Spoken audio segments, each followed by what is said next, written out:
Well, hello, Young and the Restless Daily Recap fans. Today's daily recap is for Tuesday, April the 25th, 2023. Tuesday, April the 25th. Well, we have Tucker calling Victor to let him know that the deal is signed and it's done. And isn't it so interesting when it's somebody Victor is doing business with and it's going Victor's way? Oh, he talks to them like they're humans. He saw Tucker, well, Tucker McCall versus Tucker McCall. When are you going to get out of town, Tucker McCall? Well, oh yeah. And he's like, he says, now you're free to go and do whatever you want, and you don't have to worry. And Tucker's like, look, it's just done. I'm happy it's done. I'm happy it's finished, and I'm blowing this popsicle stand, right? He's leaving. So we have Jack. He talks to Lauren, right? And Lauren is telling him that, she's very upset with, yeah, Michael took the case. And she was talking about how she's being impacted and affected by Phyllis's death every day. And it's hard on her. And she's upset with Michael because Michael took this case. She said, because Phyllis was Michael's friend as well as mine. We can't even grieve her together anymore because now he's busy doing an offense. Making a defense for a woman that's accused of killing her. So she goes, yeah, it's making a strain in our marriage, right? And Jack's like, I know you hate me. She goes, Jack, I don't hate you, but I hate this situation. And I hate that you put my husband into this. That's what I hate.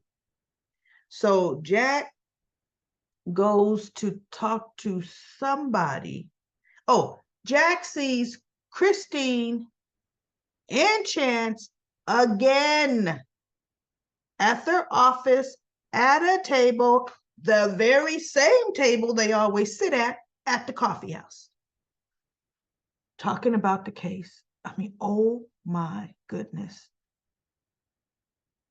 They have coffee at the precinct, at the courthouse. You're going to talk business in private.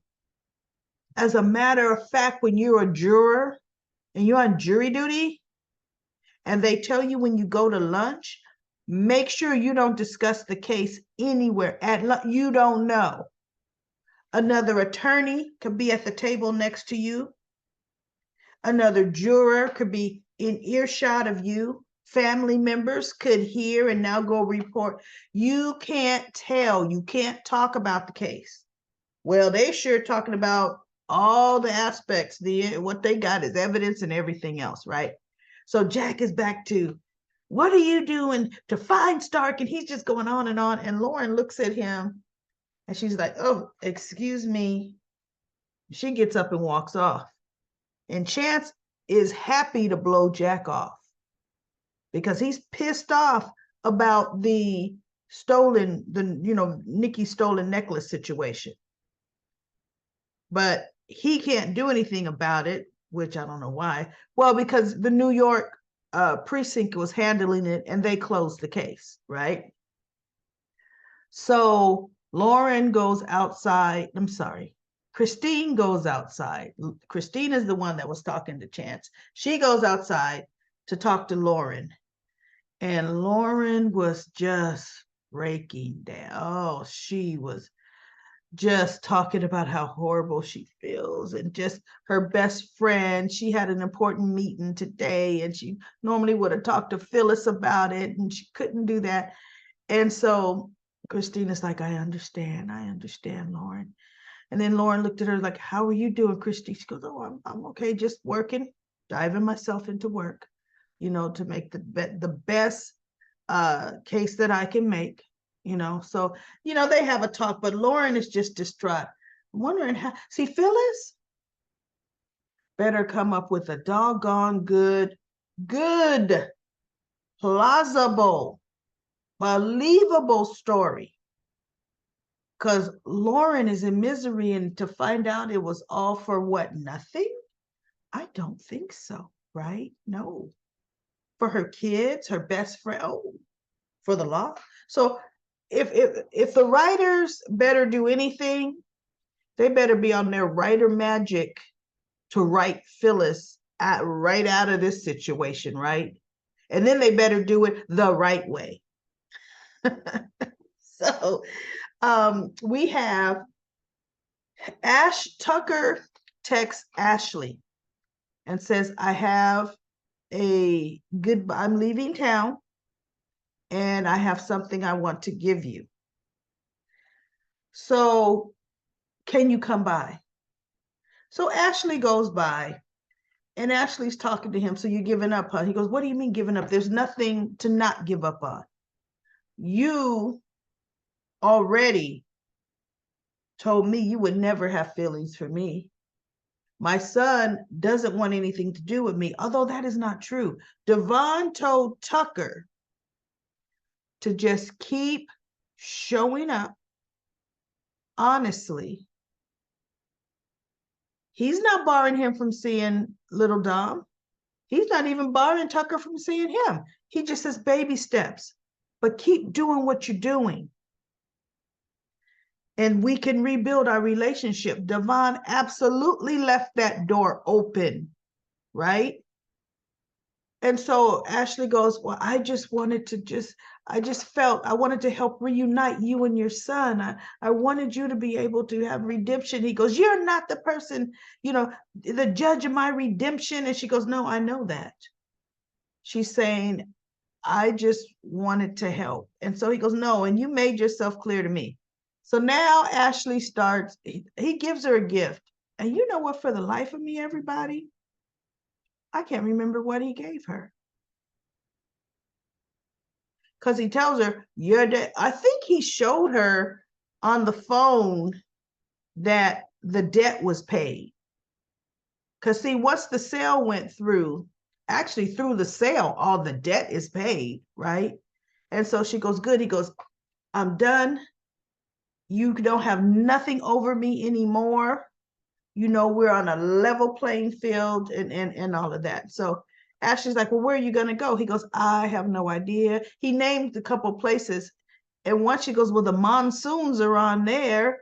And then the other is dead of winter there. So he goes, I know how to dress for the occasion, right? And so she goes, then she's kind of like, well, I just wish you weren't leaving town. He's like, why, Ashley? Why would you wish I am not leaving town? And she says, well, I mean, there's just so much more here. There's more for you to do. He goes, like what? And so finally she's like, well, I don't want you to go. I'm not ready for you to go yet. And I'm thinking, well, you're a walking contradiction, Ashley. Because in my opinion, you want to use him to stick it to your brother Jack, which is okay with me. But it'll be more fun when Diane's in the house and all four of you in the house. That'll be a riot, right? But really, I think Diane will be out of jail by the end of next week, probably. I think it'll happen rather fast. Okay, now that Phyllis is showing up, I think it's really going to happen rather fast. So finally, Ashley tells him, he goes, no. She says, move in with me. And he looked at her, he goes, move in with you? For what? You said that there's nothing, that you don't trust me. You didn't make any promises. You're not going to make any. Why would I move in with you, Ashley, for more torture?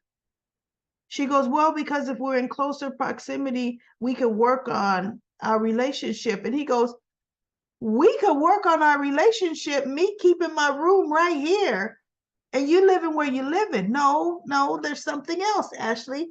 That something's not making sense. But he didn't say you want to stick it to your brother. I don't think he said that. Right. I was thinking that, but I don't think Tucker actually said that. I was thinking he's going to figure out she just wants to use him, right? So she goes, we wouldn't be sharing a room. You'd have one of the guest rooms. And I thought, oh, that's right. That's right. Because we're in Motel Shea Abbott Chalet, right? It's got so many rooms. Ashley has a room. Tracy has a room. Harrison has a room. Kyle and Summer have a room. Tracy has a room. Jack has a room. And there's going to be a room for Tucker, right? Allie moved out. We did find out. Allie moved out. Jack said it. He was talking to somebody. Allie moved out she moved in with Noah because of all the confusion and the tension at the house. So Allie moved out, which is why I'm thinking, where's Allie? Why isn't she walking downstairs or out, right? So he goes, no, I don't know. Why would I want to put myself through that, Ashley? Why? So of course, Ashley walks around behind him, turns him around and kisses him. But to me, it was a little forced, everybody. Who else feels it was a little forced? She's playing him.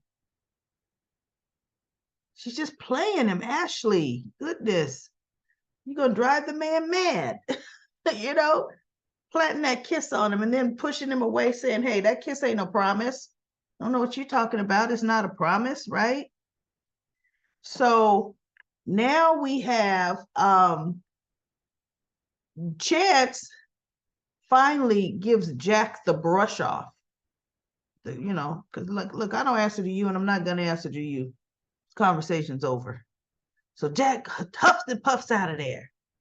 And Chris and Sharon is looking like, ooh, right. So Jack comes back in the front door. Chance just looks at him. I'm not back here to cause any trouble. I left my tablet on the patio. So he rushes right by. And Chance's phone rings. And he gets a call and he goes, what? And of course, Jack's now coming back from the patio into the main area to go out the front door. He goes, come again? And he says it. He goes, wow, you know, or something else, Chance says. And Jack goes, and Chance hangs up. Was that about Diane's case? Chance should have looked at Jack and turned around and said, Jack, you got your tablet. There's the door. Because I'm not about to tell you what my phone calls are about. None of your business. None of your business. Get to stepping, right? But Chance says, yeah, they found Jeremy Stark's body. He's dead. And Jack looks at it like, because just because Jeremy Stark is dead, that doesn't help Diane magically get off, right? But now look, Diane is not in suspicion of killing him, okay, because she's been in jail. But now there's no one to look for, you know. Oh, look, no, look at Jeremy, find Jeremy Stark. Well, Jeremy's dead, right? So anyway, he goes, they ended there with that scene. So now we have, this was the good part. I saved the best part for last, everybody. We have Sally and Nick walking into Sally's room, and Sally has the sonogram pictures in her hand. Oh, she's so elated. Look at this. I can't stop looking at it. And I thought I couldn't love this she's a girl, gonna be a girl, this little girl any more than I do, but I do. And Nick actually, she looked up at him so adoringly, and he had to put a smile on because he really wasn't smiling. He wasn't putting a somber look on as she's looking at the picture, but it wasn't a look of proud papa look. It was just, okay. But when she looked up, she goes, yeah, it's gonna be something. Yeah. And then she looks down and he's kind of looking at her.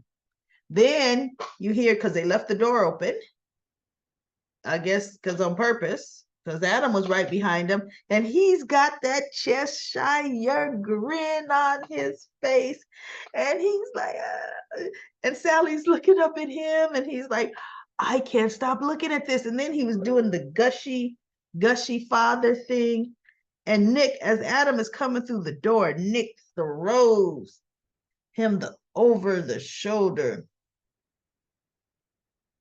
look, right?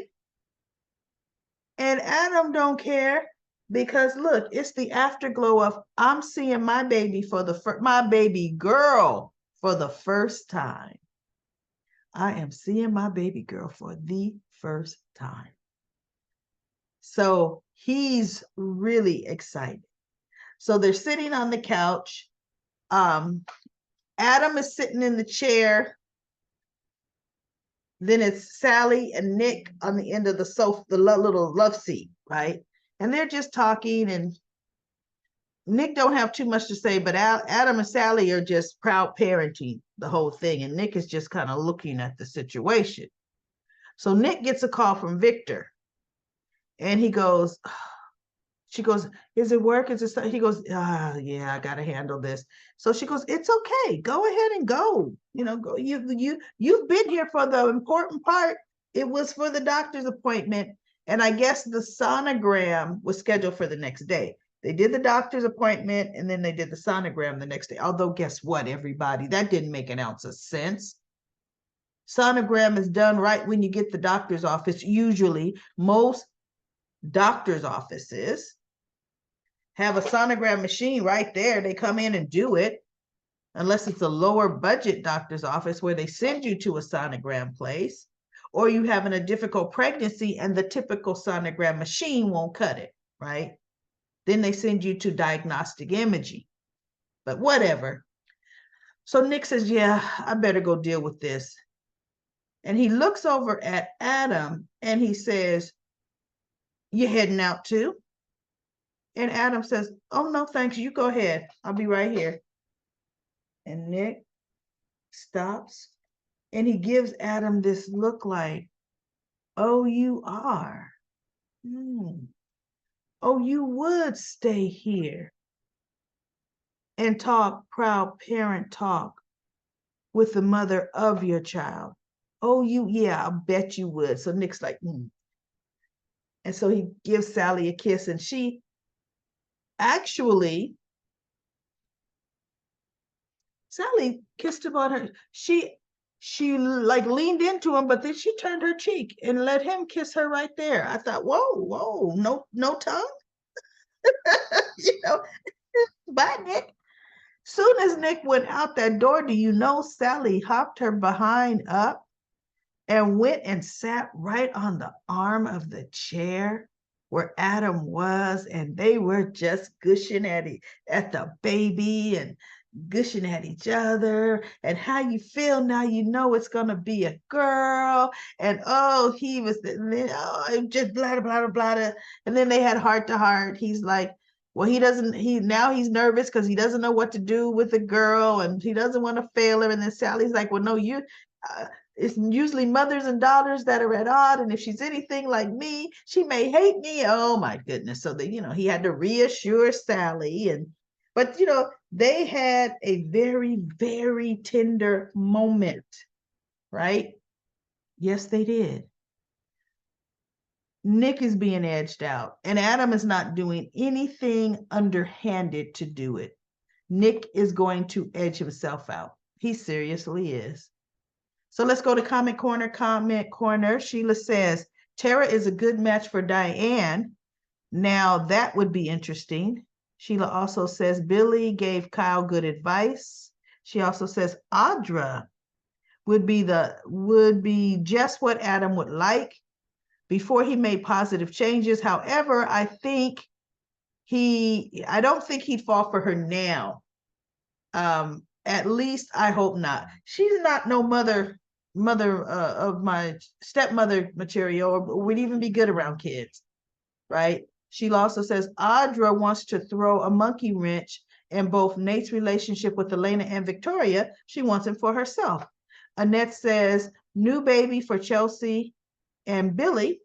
She also says, will Summer and Phyllis let everyone think she's still dead? Come on, another 1,000,000 subscribers. Oh, I'd like that. And join our pretty hat lady. Thank you, Annette. And Libby says, I like your speculations about Audra's character. I can see her becoming a monkey wrench in Adam and Sally's reunion. See, they need that. They can't have bare skin in the Billy Chelsea love scenes because Melissa Claire Egan is pregnant in real life. Thank you for doing in real life in parentheses. That helped me so much, Libby. Chelsea has been busy hiding behind tables and purses. I love Lily and Billy as a couple the same way I loved Sally and Adam. There were misbehaving misfits, not Lily so much, but Billy. Both ended up bringing out the best in each other. I love seeing Billy mature in his interactions with Lily, even when Jill picked her to head the company and not him. He worked on his disappointment and felt genuine happiness for Lily. He sure did. It would be interesting if Tara came back and interfered with Jack and Diane's relationship. What would that would be a good plot twist. Can't wait to see what explanation Phyllis gives Summer. I hope she doesn't confess to her part. I know, because Summer would then hate her. I hope, glad you're alive, Mom, but get out. I don't want to see you again. I just want to know you breathing, but breathe over there. Hope she says Stark extorted her and threatened and made threats against her family. That's what she should say. Summer and convinces Summer that Diane was part of the plot so that Summer doesn't feel so guilty. Diane stay in jail and letting Diane stay in jail. Diane might be innocent in this instance, but she has so much baggage she's gotten away with. Yep, that's right. But so has Phyllis. She has gotten away with a lot too, right? She deserves to pay some kind of price. I know Diane's paid nothing. I know I talked a lot, but I get excited speculating with all the Young and the Restless daily recap fans and you. Everyone subscribe. I see our numbers are creeping up. Yes, they are. Thank you, Libby, for your great comment. Sherry says, I am not impressed with the Diane storyline. Victoria being all cocky to her dad makes me mad. I consider Victoria as a cheating little hussy at this point, spoiled to the core. And LaShunta says, Daniel and Lily boring, kind of a little, they are. To me, there was more chemistry with Billy and Lily. He's too needy. Tucker's depressed. And Audra loved pouring salt in his wounds. I can't stand her. I can't wait until she gets taught a lesson. Lily could not look at Billy in his eyes. I hope Billy and Chelsea are not moving too fast. Kyle, boo-hoo, have a seat, because everything's been about your mom. Jack can't bully Ashley. I love it. I love it too. Ashley goes pound for pound. I liked when Ashley told Jack he treated Phyllis horribly since Diane came back. She sure did say that. And you want to know what was ridiculous, everybody? When Nicholas went to go see Victor, he had the nerve to tell Nicholas he wanted Nicholas to come and work with his brother at the gonna be renamed McCall Unlimited. Nicholas said, no, that would never work. No. And in my mind, I'm thinking, no, let the company be Adams. Victoria got to pick her top people. Let Adam pick his top people, Victor. How you gonna hand me a company for me to run and then put the one person that likes to put roadblocks in my way at that company? No. I turn that down if you tell me now Nick's got to come. No, it's bad enough I'm sharing my girl, the one carrying my child with Nick. I ain't sharing the company with Nick. So anyway, everybody, that is my daily recap for The Young and the Restless. I will be back tomorrow.